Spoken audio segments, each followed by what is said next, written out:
वीर की बात सुनकर अनुराग खुश हो गया और फिर दोनों किचन में खाना बनाने के लिए चले गए। आज क्लास में ट्रेनर धैर्य ने उन्हें कई सारी बातें बताई थी। उनमें से कुछ बातें तो प्रकाश अंकल ने वीर को पहले ही बता दी थी, लेकिन प्रकाश अंकल ने जो कुछ भी वीर को म्यूटेंट जोन के बारे में बताया था वह सब एक तरह से बेसिक कहा जा सकता है। लेकिन आज जो ट्रेनर धैर्य ने उसे बताया था वह बेसिक से थोड़ा ऊपर की जानकारी थी। उसमें ट्रेनर धैर्य ने बताया था कि वह जिस तरह से अपने एलिमेंटल पावर्स को कंट्रोल करके हमला करते हैं उससे वह म्यूटेंट जोन के म्यूटेटेड जानवरों को सिर्फ घायल ही कर सकते हैं, लेकिन उन्हें मार नहीं सकते। वह बहुत ताकतवर होते हैं। उन्हें खत्म करने के लिए उन्हें कुछ ज्यादा ही ताकत की जरूरत पड़ने वाली थी, जिसमें उनकी ऊर्जा भी बहुत ज्यादा खर्च होती। जैसे कि वीर ने अपने घर पर पार्क में जिस तरह से पत्थर के टुकड़े अपनी एलिमेंटल पावर्स को कंट्रोल करके किए थे वह सभी छोटे स्तर पर किया था, लेकिन म्यूटेंट जोन में जानवरों को मारने के लिए इससे कई गुना अधिक ताकत की जरूरत होती है। जब भी कोई अपना फोकस बहुत ज्यादा बढ़ा लेता था और अपने शरीर के सभी चक्रों की ऊर्जा को एक जगह पर इकट्ठा कर लेता था तब वह किसी भी तरह के एलिमेंटल पावर्स को कंट्रोल कर सकता था। लेकिन एलिमेंटल पावर्स को कंट्रोल करने के लिए एक सबसे जरूरी चीज थी, फोकस। अगर किसी का फोकस कमजोर हो तो वह एलिमेंटल पावर्स को कंट्रोल नहीं कर सकता। वीर भी घर पर अपनी एलिमेंटल पावर्स को इसीलिए कंट्रोल कर पाया था क्योंकि उस समय उसका पूरा ध्यान अपने शरीर के सभी चक्रा पॉइंट्स की ताकत को एक जगह पर इकट्ठा करने में था। लेकिन जब वह म्यूटेंट जोन के जानवरों का सामना करेगा तब वह बहुत ही जल्दी में होगा और डरा हुआ भी, जिससे उसका ध्यान भटक सकता था। म्यूटेंट जोन में ज्यादातर जाने वाले लोगों की जान इसी वजह से जाती थी क्योंकि जब भी किसी के ऊपर खतरा आता था तब वह ध्यान नहीं लगा पाते थे। उनका दिमाग काम करना बंद कर देता था। यहाँ तक कि अगर कोई जल्दी में भी होता है तब भी वह अपने चक्रा पॉइंट्स पर ठीक से ध्यान नहीं दे पाते हैं और उनकी एनर्जी का इस्तेमाल नहीं कर पाते, जिसकी वजह से वह पलक झपकते ही उन जानवरों का शिकार बन जाते थे। इसीलिए ट्रेनर धैर्य ने अपनी पहली ही क्लास में उन सबको बता दिया था कि उन्हें सिर्फ अपने फोकस को ज्यादा से ज्यादा ताकतवर बनाने की जरूरत है।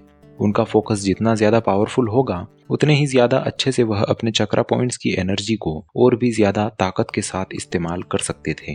प्रकाश अंकल ने वीर को एलिमेंटल पावर का जो डेमो दिखाया था वह बेसिक लेवल पर ही था। ट्रेनर धैर्य ने उन्हें आज उनकी पूरी ट्रेनिंग को शॉर्ट में एक टाइम टेबल की तरह समझा दिया था।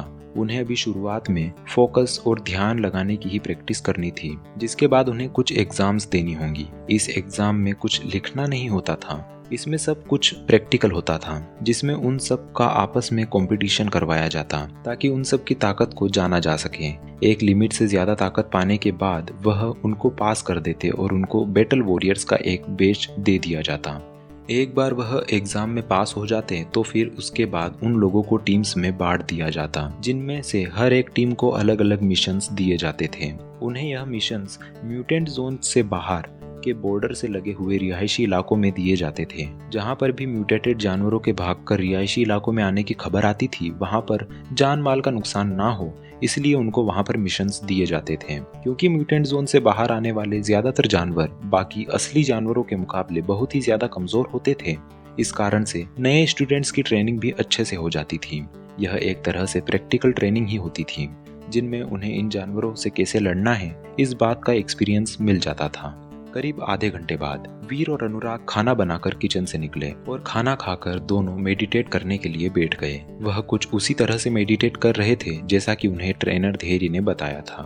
उन्हें इस समय अपनी बॉडी के चाक्रा पॉइंट्स की पूरी एनर्जी को सिर्फ एक जगह पर कंसंट्रेट करना था और यह ट्रेनर धैर्य ने उन्हें करके भी दिखाया था। लेकिन यह जितना सुनने में आसान था उससे कई गुना ज्यादा मुश्किल था।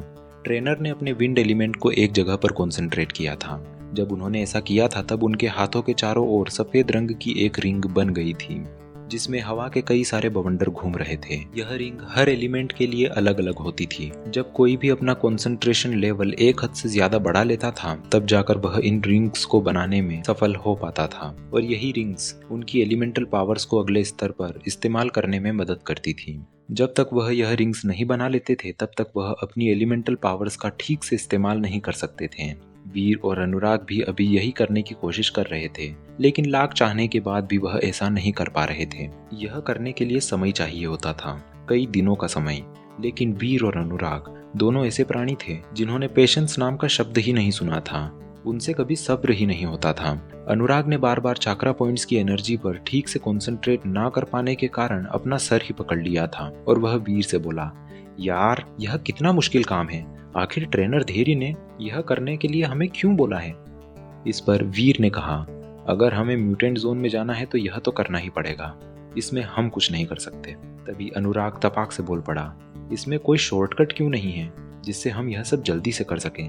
तब वीर अनुराग से बोला, बिना मेहनत किए तो कुछ नहीं मिलता, यह तो करना ही पड़ेगा।